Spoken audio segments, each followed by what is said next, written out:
Querido membro da Igreja Batista Boas Novas, frequentador, amigo, essa tem sido a nossa maneira de driblar esse distanciamento social que nos foi imposto pelas circunstâncias, pelas autoridades, pelos nossos governantes, e que a gente entende que é necessário mesmo.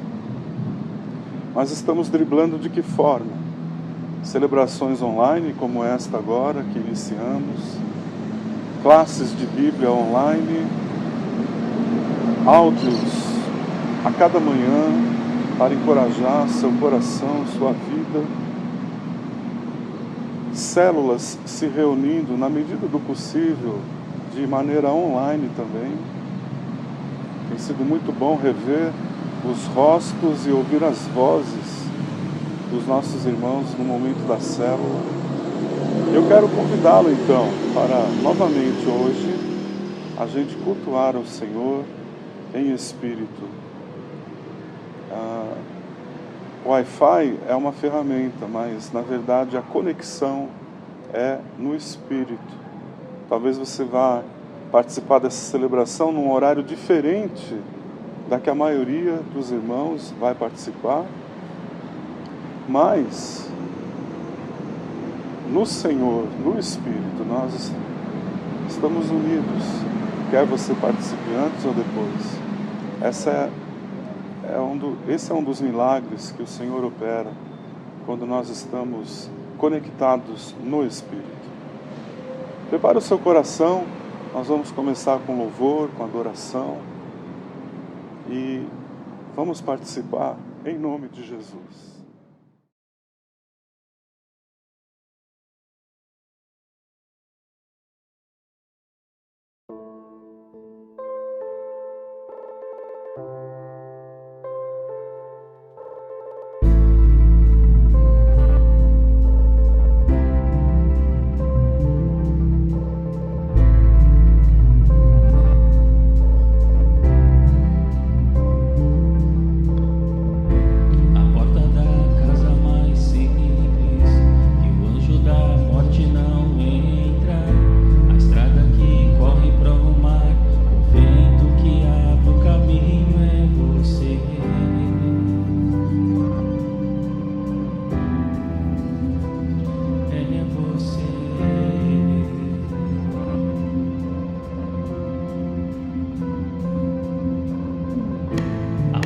Que aponta o destino é a mesma que cobre o passado, o pão que sacia a fome, a rocha que mata a minha sede é você.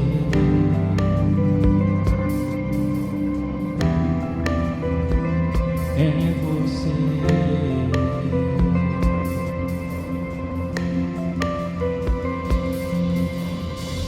Mais perto do monte, mais perto da face, me espanto com o peso da tua glória.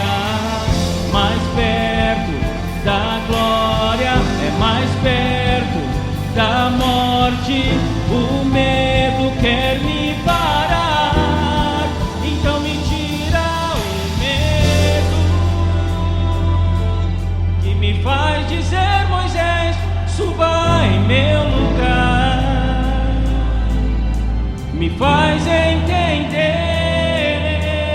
que a tempestade é você, chuva forte é você, vento forte é você, e o que me faz tremer as pernas, a porta aberta é você, mas a fechada é você. Também vou subir mais perto do monte, mais perto da face, me espanto com o peso da tua glória. Mais perto da glória, é mais perto da morte, o meu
cobre o passado, o pão que sacia a fome, a rocha que mata minha sede é você.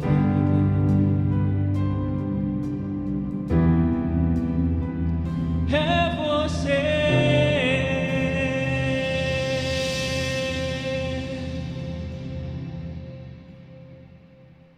Nesse momento, se estivéssemos na celebração presencial e eu vendo o seu rosto, você o meu e de todos os outros participantes, irmãos, nós faríamos um momento de entrega de ofertas. Nós não estamos nessa celebração presencial, mas eu quero dar uma palavra a você a respeito disso. Há um texto muito precioso no Antigo Testamento, em 2 Reis, capítulo 4, onde narra a história de uma mulher que ficou viúva, endividada, e os credores vieram cobrá-la. E ela, com filhos, não tinha como pagar. Ela recorreu ao profeta de Deus, o profeta Eliseu. E ele disse para ela: o que você tem? E ela disse: eu tenho apenas uma vasilha sobrando, uma vasilha de azeite. E ele disse para ela: então você vai pela vizinhança e peça muitas vasilhas. Não peça pouca não, peça muitas vasilhas. Porque assim diz o Senhor: enquanto tiver vasilha, o azeite não vai parar. E assim foi. Ela pediu muitas vasilhas e foi colocando o azeite. Aquele azeite que ela tinha, ela foi colocando em cada vasilha. E só terminou o azeite, só encerrou quando a última vasilha foi enchida. Que lição o Senhor nos traz através desse fato tão extraordinário e ao mesmo tempo tão normal para Deus? A lição é que, a partir do que a gente tem, Deus pode nos dar uma multiplicação, uma bênção tão grande, desde que coloquemos isto diante dele com fé, com oração. O que isso tem a ver com ofertar? Bem, quero dizer a você que suas ofertas colocadas diante do Senhor podem ser multiplicadas para satisfazer necessidades de muita gente, necessidades do reino, principalmente, da obra do Senhor, e necessidades suas também. Você lembra daquele garoto que deu 5 pães e 2 peixinhos, e houve uma grande multiplicação? Lá no Novo Testamento, João capítulo 6 conta esta história. Pois bem, aquele garoto, judeuzinho, ele levou 5 pães e 2 peixinhos. E possivelmente ele gostaria de ter ficado com aquilo para ele. Afinal de contas, é uma lancheira preparada pela mãe. A gente vê isso com muito carinho e não vai sair dando isso. Mas ele foi desafiado a dar, seja pelo seu coração, seja pela palavra do discípulo que o abordou, seja pela própria palavra do Senhor Jesus. E ele deu, e houve aquela multiplicação enorme. 5.000 homens comeram dos pães e dos peixes, fora as mulheres e crianças, e sobraram 12 cestos. Agora eu pergunto a você, aquele garoto deve ter comido quantos pães, quantos peixes? Quanto que ele deve ter tido, não só para aquele momento, mas até para levar para sua casa e dar para sua mãe, para os seus irmãos. Então, quando a gente coloca as ofertas nas mãos do Senhor, Ele as multiplica, se há fé, se há alegria, se há dedicação verdadeira, se é algo espiritual e não uma barganha tão somente, como muitos têm feito hoje em dia, mas se é algo do coração, se é algo real, Ele transforma isso em bênçãos múltiplas para todas as esferas, inclusive para o doador. Deus abençoe a sua vida, faça o melhor que você pode para o seu Deus.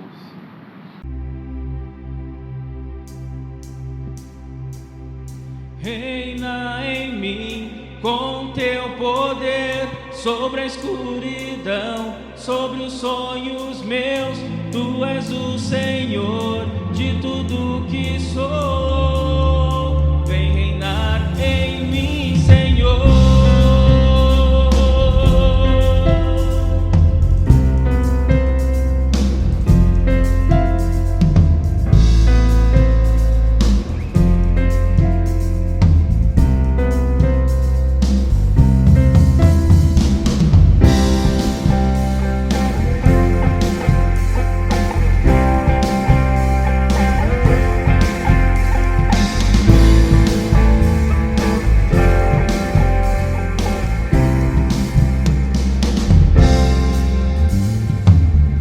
Sobre toda a terra tu és o rei, sobre as montanhas e o pôr do sol. Uma coisa só, meu desejo é: vem reinar de novo em mim.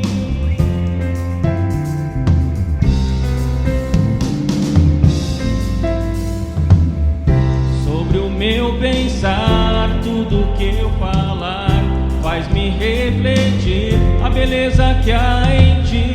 Tu és para mim mais que tudo aqui.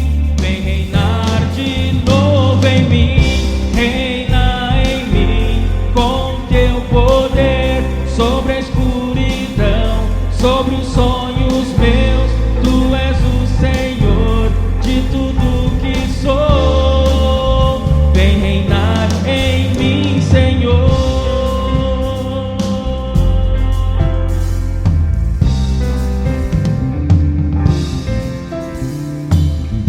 Sobre o meu pensar, tudo que eu falar faz-me refletir a beleza que há em ti. Tu és para mim mais que tudo aqui. Vem reinar de novo em mim, reina em mim com teu poder sobre a escuridão, sobre os sonhos meus. Tu és o Senhor de tudo que sou.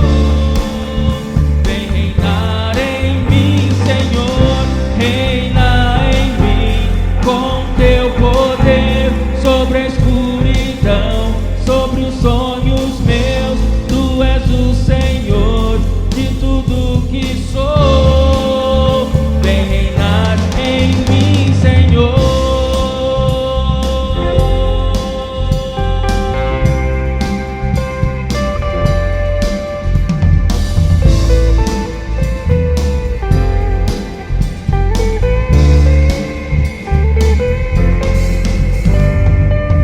Reina em mim com teu poder sobre a escuridão, sobre os sonhos meus. Tu és o Senhor de tudo que sou. Vem reinar em mim, Senhor, reina em mim com teu poder sobre a escuridão, sobre os sonhos meus. Tu és o Senhor de tudo que sou. Vem reinar em mim, Senhor, reina em mim com teu poder sobre a escuridão, sobre os sonhos meus. Tu és o Senhor de tudo que sou. Vem reinar em mim, Senhor, reina em mim com teu poder sobre a escuridão, sobre os sonhos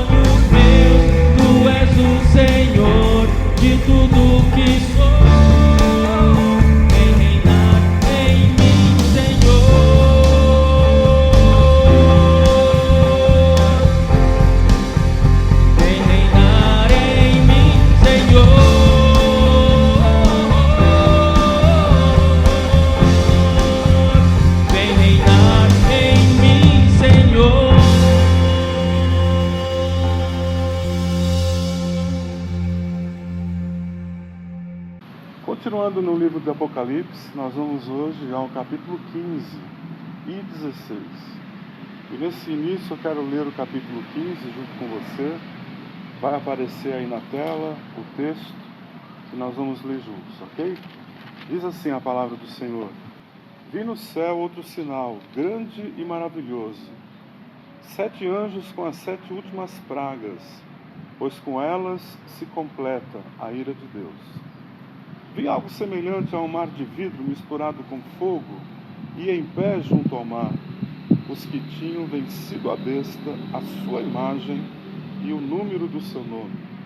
Eles seguravam harpas que lhes haviam sido dadas por Deus, e cantavam o cântico de Moisés, servo de Deus, e o cântico do Cordeiro. Grandes e maravilhosas são as tuas obras, Senhor Deus Todo-Poderoso. Justos e verdadeiros são os teus caminhos, ó Rei das nações. Quem não te temerá, ó Senhor? Quem não glorificará o teu nome? Pois tu somente és santo. Todas as nações virão à tua presença e te adorarão, pois os teus atos de justiça se tornaram manifestos. Depois disso olhei e vi que se abriu nos céus o santuário, o tabernáculo da aliança. Saíram do santuário os 7 anjos com as 7 pragas.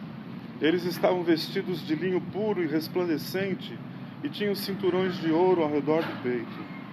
E um dos 4 seres viventes deu aos 7 anjos 7 taças de ouro cheias da ira de Deus que vive para todo sempre. O santuário ficou cheio da fumaça da glória de Deus e do seu poder, e ninguém podia entrar no santuário enquanto não se completassem as 7 pragas dos 7 anjos. Nessa altura do livro de Apocalipse, nós estamos nas 7 taças da ira de Deus. Tivemos 7 selos, depois 7 trombetas e agora 7 taças, com interlúdios entre essas séries de 7. É errado a gente pensar que os selos, as trombetas e as taças são eventos em ordem linear, subsequentes. Não são. Os selos, eles abrangem todo o período desde a ressurreição de Jesus até sua volta. Pode olhar lá, você lembra? Apocalipse 6, no 6º selo há um grande terremoto e o Senhor volta. As trombetas também, elas abrangem o tempo da ressurreição de Cristo até a segunda vinda de Cristo. A última trombeta, ela termina com a volta do Senhor. E agora as taças, a mesma coisa, abrangem todo o período da história, desde a ressurreição de Jesus até a sua volta. E também vai terminar a última taça com a volta do Senhor. O que isso quer dizer? Isso quer dizer que durante toda a história, esses selos, essas trombetas e essas taças estão acontecendo, de forma que as igrejas de cada época podem olhar para a realidade que estão vivendo a nível nacional e mundial pelos olhos do livro de Apocalipse e poder enxergar como agir dentro dessas situações. E é claro que vai haver um momento que é o fim mesmo, que é quando o Senhor volta, em que isso vai ser muito mais intenso do que tem sido durante a história. Mas, mesmo enquanto não acontece a volta do Senhor, nós já estamos vivendo também selos, trombetas e taças. A pergunta que eu quero responder nesse primeiro momento é: por que as taças de Deus? É simples. Porque as trombetas não deram o resultado esperado. Como assim? Não deram o resultado esperado? Porque está escrito aqui no capítulo 9, no versículo 15 do capítulo 9 de Apocalipse. Aliás, no versículo 20 e 21 está escrito que mesmo com todas aquelas trombetas, com todas aquelas consequências que as pessoas arcaram dos seus pecados, ninguém se arrependeu. Ninguém voltou dos seus maus caminhos para Deus. E então, quando o aviso das trombetas é desprezado, e isso sempre foi assim na história, sempre que Deus avisa, sempre que Deus proclama através da sua palavra, sempre que Deus, através das circunstâncias, mostra que Ele está dando mais uma chance, mais uma oportunidade, e essas oportunidades não são recebidas, não são atendidas, então vem as taças, então vem o castigo final, então vem o julgamento, então vem o desfecho. As taças representam isso, representam o desfecho de Deus sobre pessoas, sobre povos, sobre nações, sobre indivíduos que não se arrependeram, que não mudaram, que não deram crédito às palavras do Senhor. Então,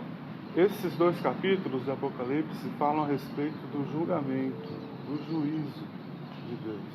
E quando a gente fala de juízo, quando a gente pensa no juízo de Deus, a gente pode identificar 2 grupos de pessoas que olham diferente para isso.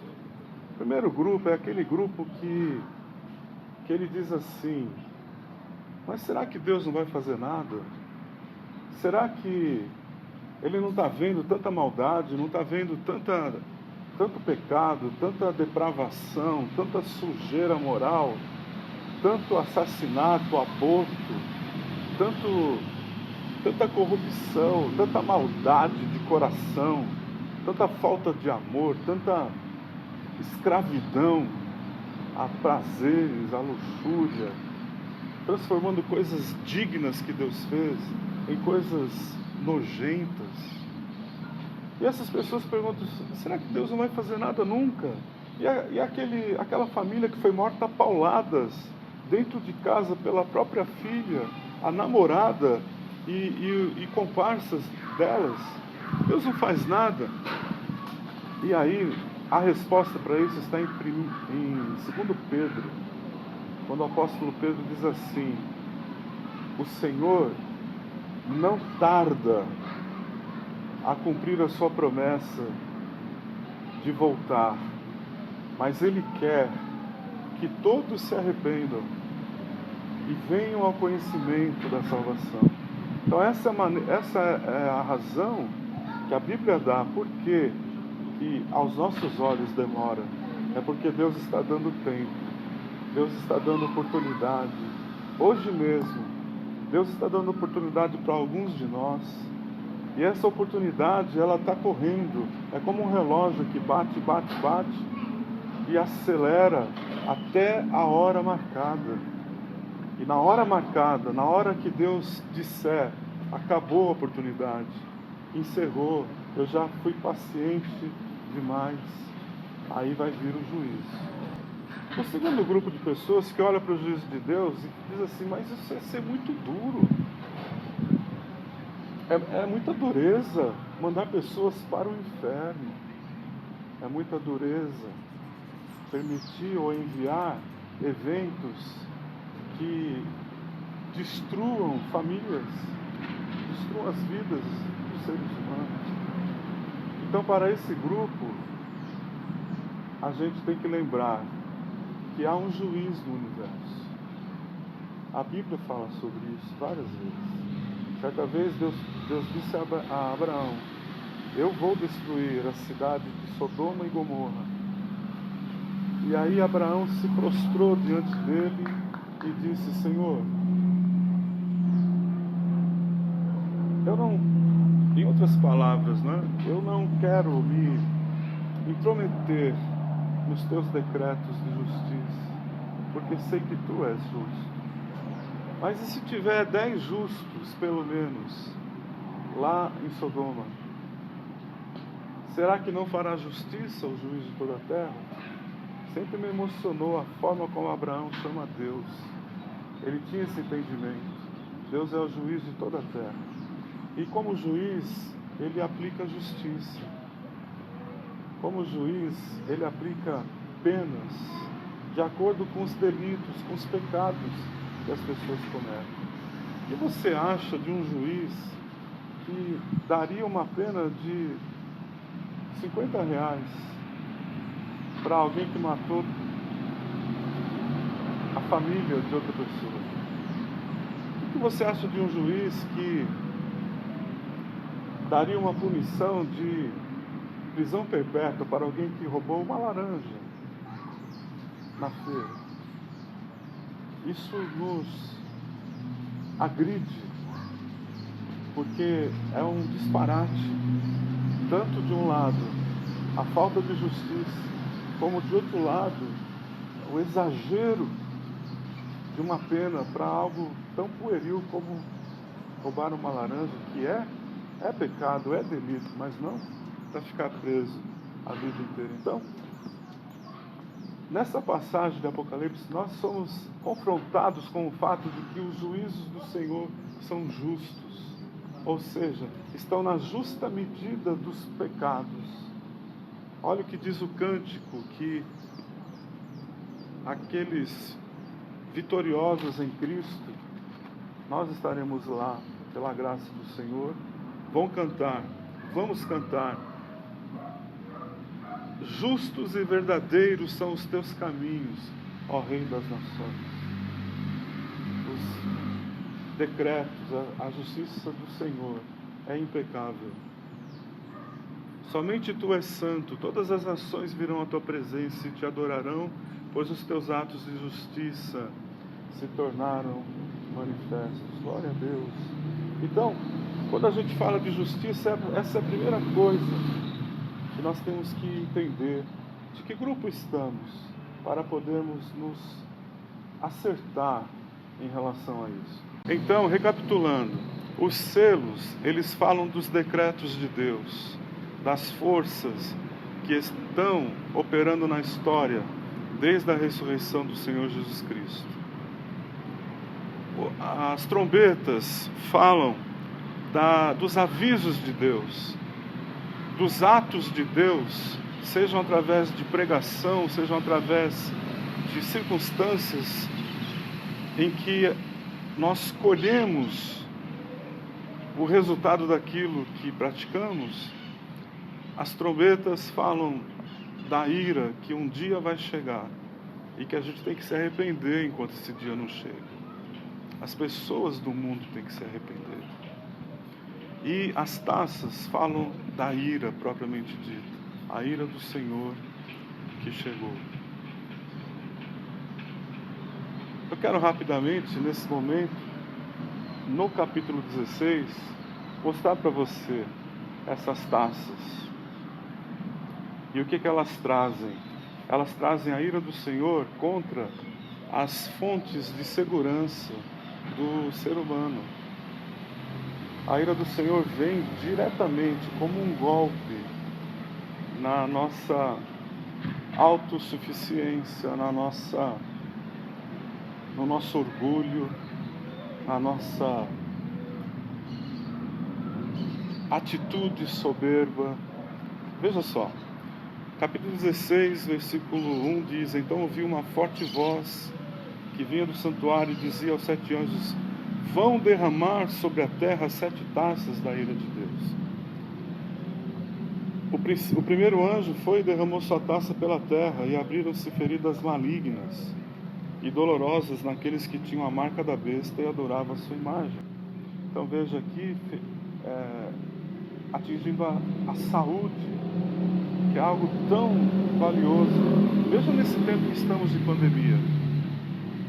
Eu tenho ouvido aqui e ali, lido aqui e ali, que de nada vale ter um monte de coisas, se a gente pode pegar um vírus que nos vitima em poucos dias. Porque a saúde fragilizada, a saúde atingida, logo nós baixamos, né, as defesas. E diz aqui também que foi contra todos aqueles que tinham a marca da besta e adoravam sua imagem. A ira de Deus vem sobre a idolatria que nós praticamos. Fico triste, às vezes, quando vejo pessoas acusando outros de idolatria, quando essas pessoas mesmas a praticam. Porque a idolatria não é só você adorar uma imagem, se ajoelhar diante de uma estátua, mas idolatria também é você achar que você sabe tudo. Está idolatrando a você mesmo. Idolatria é você ver a sua família como acima do que ela é. Ela é uma bênção, mas ela não é para ser adorada por você. Várias pessoas adorando filhos, adorando personalidades que surgem aqui e ali no mundo da música, do futebol, das artes e tudo mais. Pratica-se idolatria, mundo afora. E a ira de Deus virá sobre isso. E se há idolatria em mim e em você, certamente Deus vai julgar isso também. Continuando aqui, a segunda taça. O segundo anjo derramou a sua taça no mar e se transformou em sangue. Toda a criatura no mar morreu. O terceiro, nas fontes de água, se transformaram em sangue. Isso quer dizer que atinge a nossa fonte de alimentos, atinge a nossa fonte de renda. A ira do Senhor vem contra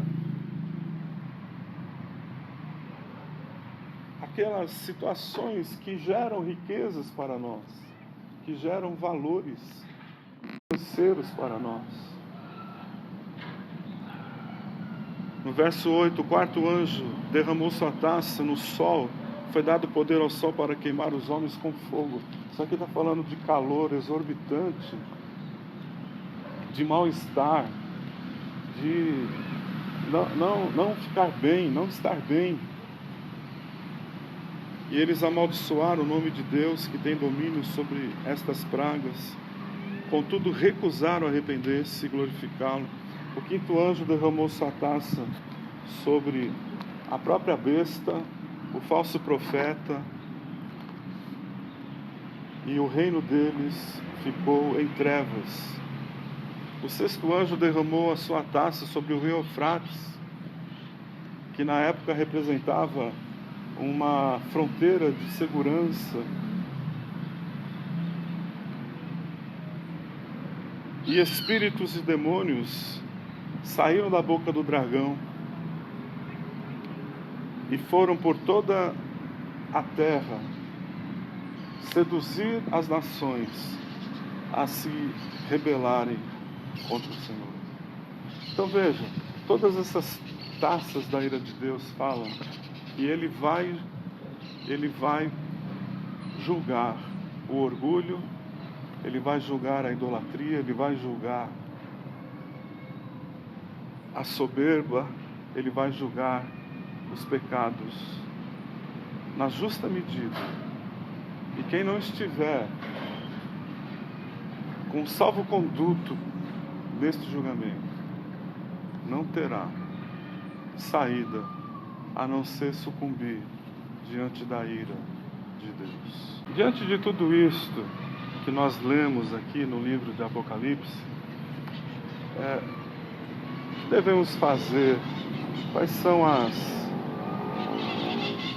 aplicações práticas para nós? Em primeiro lugar, eu quero dizer para você, saia do grupo que acha que Deus não faz nada, não julga, e saia do grupo que acha que Deus não vai mandar ninguém para o inferno, Deus não vai destruir ninguém. Saia desses dois grupos, porque eles são mentirosos, eles não estão à altura da revelação da palavra de Deus. Essa é a primeira coisa que eu lhe digo. A segunda coisa, a segunda aplicação prática, Eu vejo também muitos cristãos se alegrando com o fato de que acontece um terremoto aqui, acontece um furacão lá, um tsunami, e já vi se alegrando mesmo. Jesus está voltando, aqueles ímpios todos estão morrendo. Não, não, o livro de Apocalipse não é para a gente fazer isso não, é para infundir temor na gente, é para a gente poder olhar e pensar: Deus, dá-nos um coração de arrependimento.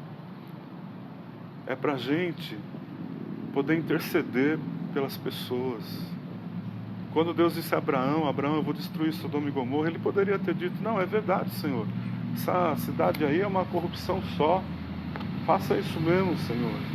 Mas não, o que ele fez? Ele se ajoelhou e falou: Senhor, se tiver 50 justos, o Senhor vai destruir mesmo assim? Depois ele mudou: se tiver 45, se tiver 40, ele chegou até 10, se tiver 10, o Senhor vai destruir. Porque o coração dele ficou quebrantado de saber que aquelas pessoas seriam destruídas. E ele também estava preocupado com o seu sobrinho Ló e a família dele. Deus não encontrou 10 justos em Sodoma, 10 pessoas convertidas ao Senhor, não encontrou. Mas sabe o que Deus fez? Deus tirou Ló de lá. E diz o texto bíblico lá em Gênesis 19, que Deus fez isso por causa de Abraão, por causa da intercessão de Abraão. Eu quero fazer uma pergunta com todo respeito e amor por você. Quantas pessoas Deus vai tirar de debaixo da ira dele por causa da sua oração, por causa da sua intercessão? As taças da ira do Senhor nos fazem parar para olhar para nós mesmos, corrigirmos nosso caminho nesta vida e também interceder por pessoas que amamos. Você ama sua família? Faz muito bem em amar, mas se você não interceder por ela, para que ela seja salva, seus entes queridos vão ser tragados pela ira do Senhor, se eles não se arrependerem. Então, essa passagem tem apelos práticos para nós. E o último que eu quero dar a você é esse que está aqui no versículo 15 de Apocalipse 16. Eis que venho como ladrão. Feliz aquele que permanece vigilante e conserva consigo as suas vestes, para que não ande nu e não seja vista a sua vergonha. Isso é para mim e para você, que somos lavados no sangue de Jesus, mas que precisamos nos conservar assim diante do Senhor, vigilantes, não ceder aos pecados, não ceder à Babilônia que seduz, que envolve os servos do Senhor para tentá-los tirá-los do caminho da vida, do caminho dos céus. Anote essa passagem, 1 Tessalonicenses capítulo 5, do versículo 6 ao versículo 15. Ali o apóstolo Paulo fala que Deus nos escolheu em Cristo para nos livrar da ira, para nos livrar dessas taças de ira que vão ser derramadas sobre a terra de maneira cabal e que têm sido derramadas ao longo da história. Deus nos escolheu para nos livrar da ira dele, não para a gente ser sucumbida por ela. Então, se apegue ao Senhor, vigie, não deixe de andar com os seus irmãos, não deixe de participar da vida comunitária da igreja, não deixe de comer o pão de cada dia na palavra do Senhor, não deixe de olhar para os céus todos os dias e ver nele o seu Deus, o Pai, o Filho, o Espírito Santo, e andar com os olhos colocados neles. Que Deus abençoe a sua vida. Vamos orar. Senhor, Muito obrigado, porque o Senhor avisa, o Senhor espera, o Senhor é extremamente paciente. Muito obrigado. Peço ao Senhor que nos impulsione pelo Teu Espírito a nos movermos, seja na santidade e também na intercessão por outras pessoas que estão indo para este tempo de ira totalmente desguarnecidas, Senhor, sem a cobertura do Teu sangue, sem a aliança que as absolve, Senhor. Senhor, nos abençoa como igreja para sermos uma luz que ilumina na Tua direção, ilumina o caminho para Ti, Senhor. Eu te peço e te agradeço, em nome do Senhor Jesus. Amém e amém. Deus abençoe você. Aguardo na célula online, nos áudios, nas classes de Bíblia e na próxima semana, em nome de Jesus.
Exaltando